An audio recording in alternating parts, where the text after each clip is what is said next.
Hello, boys and girls. Hello, students. And of course, hello, families. Welcome, welcome, welcome. Welcome to Magic Storytelling Time with UNF's First Lady. That's me, Maria Szymanski. Come along for an adventure. For an adventure. I want to introduce you and show you my book. I want to introduce you to my main character today and also to show you the book. This is the book we're going to read today. The title is Don't Touch My Hair. It's about a little girl, and she's our main character. Her name is Aria. I want you to look very carefully. Look at Aria's body language. Look at her facial expression. She's saying, I'm courageous. I am brave. I like myself. And I dressed up with the same colors that Aria has in the book. And then what you notice is because she's saying, don't touch my hair, look at all the people. They all want to touch her hair. So we need to open up the book and find out why she said, don't touch my hair. So here we go. And I brought the main character. Today, we're going to pretend that she's Aria. Hi, boys and girls. I'm Aria. I hope you enjoy the book. So let's read it, Miss Szymanski. Let's get ready. Okay, Aria, we're going to get to it. All right. Don't touch my hair. And look at her facial expression. Look at her mouth is open. She's almost yelling with lots of excitement. Do not touch my hair. The author is Shereen Miller, and Shereen Miller is also the illustrator, the one that drew the most colorful pictures. You're going to see color in this book. Pay attention and also pay attention to the word. I want to show it to you. I wrote it down so you don't forget it. N-O, no. N-O. If somebody tells us no, it means no. All right, so here we go. I'm Aria, and this, everyone, is my hair. This is my hair. I love my hair. It's soft and it's so bouncy and so soft. And it grows up towards the sun. It just grows up, and up. I love it up like this.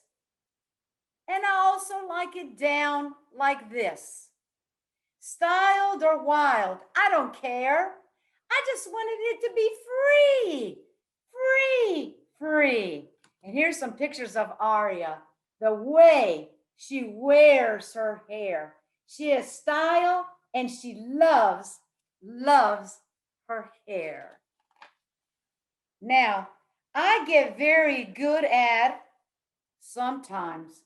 There's hands, different people, different sizes, shapes, colors. They always wants to touch her hair. And guess what she does? She avoids those hands. I have to start looking for ways to hide my hair. So look at some of these positions. Sometimes she tries to hide her hair by going upside down, putting her hands over it, or jumping around, or doing some little karate chops, or going upside down. She tries to avoid all these hands trying to touch her hair. Now, I try blending in. She said, I tried blending in with the scenery, like a little stage. And she said, but I'm quickly spotted. Now look what she tries to do. She tries to go behind plants. She tries to do her very best so people would not see her and want to touch her hair. She tries to blend in with the scenery. That's one way she can escape from all those hands. But then she hears somebody saying, over there, look over here. Here she is. Here she is. People start yelling and saying, she's over here. She's over here. Then I try something different. I try underwater, but that doesn't last long. That doesn't last long. All of a sudden, mermaids come in the water and different sea creatures, and they spot me in the water. So the mermaids come and come and come in the water, and they go, oh, wow, wow, wow. I love your hair. As they're swimming, swimming, swimming, they say, I love your hair. Even the octopus at the very bottom of the page says, can I touch it? Can I touch it? Everybody wants to touch her hair. Now she escapes in the wild, wild jungle. She's escaping, but the critters just can't keep their hands to themselves. You know, there's some critters in the jungle. All of a sudden, she hears from a swinging monkey on the vine, may I touch your hair? Then she sees another one, and the other one says, me first, me first.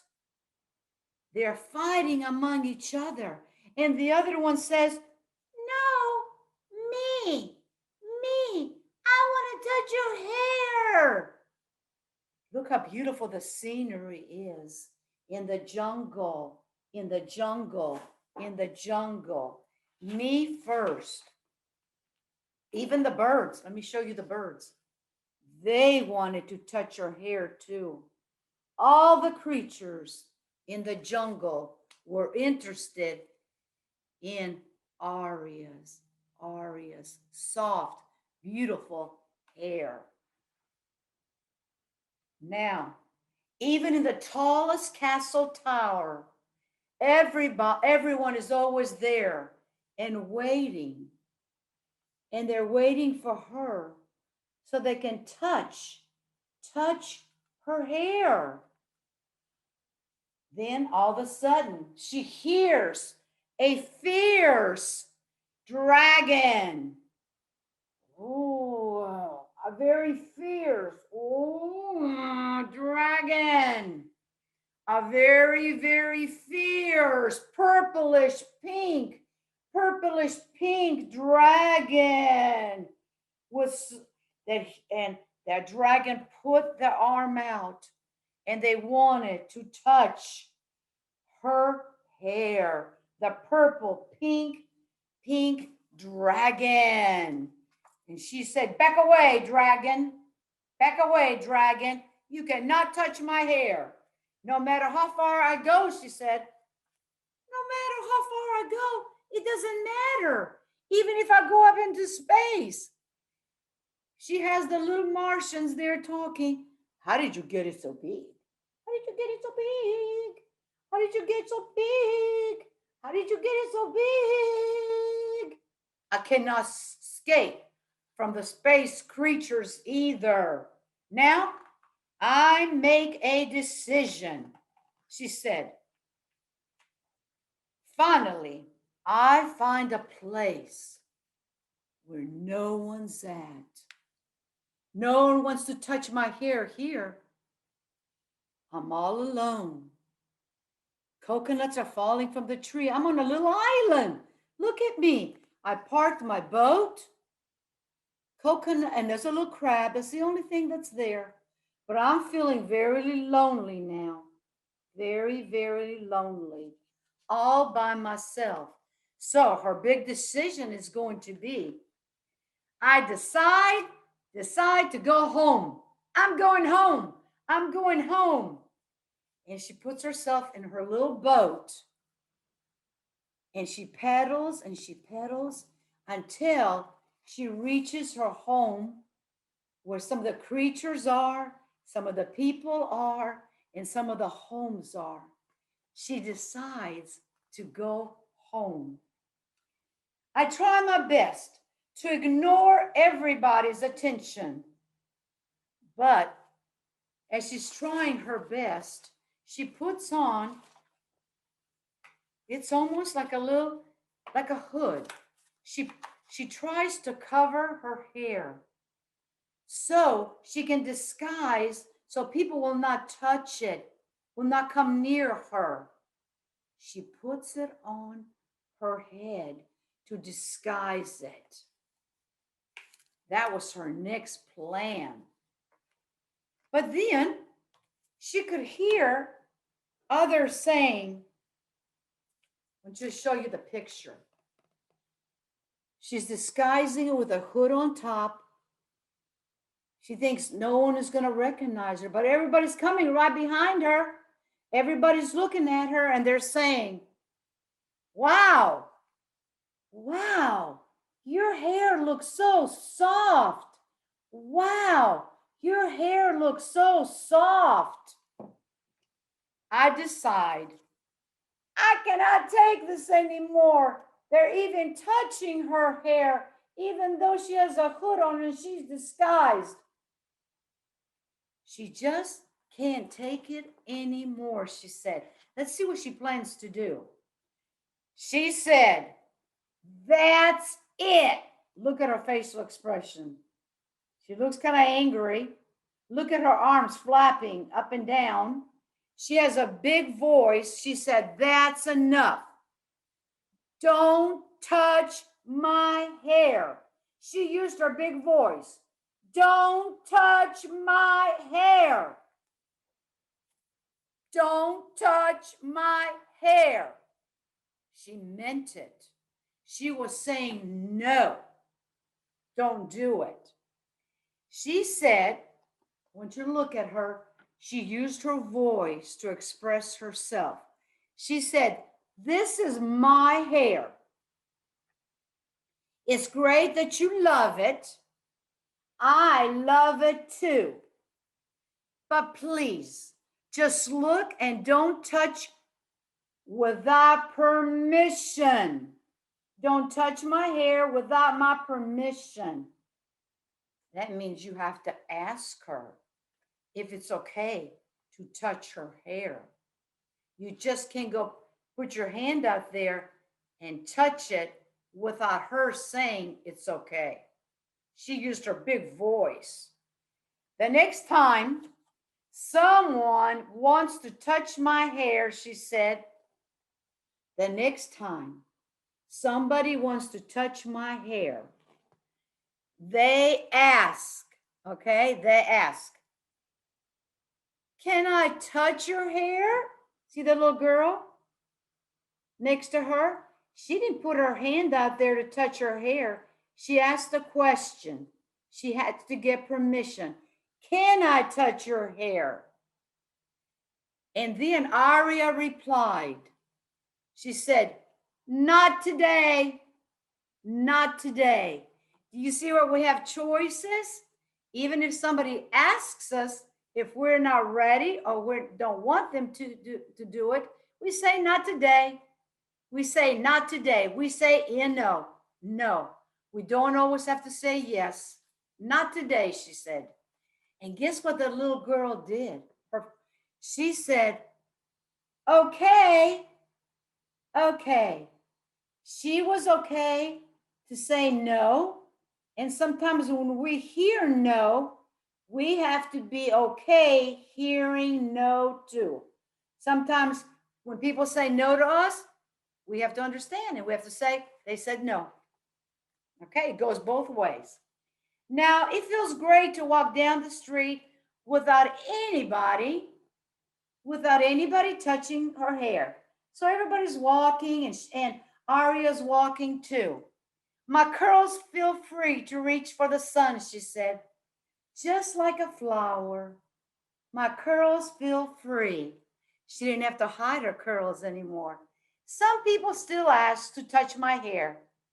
But if I say in no, no, they listen. So if somebody says no, we have to listen that no means no. But if you ask nicely, she said, sometimes I can say, if she feels like it, and if somebody asks and they get her permission, sometimes she might feel like saying yes, yes.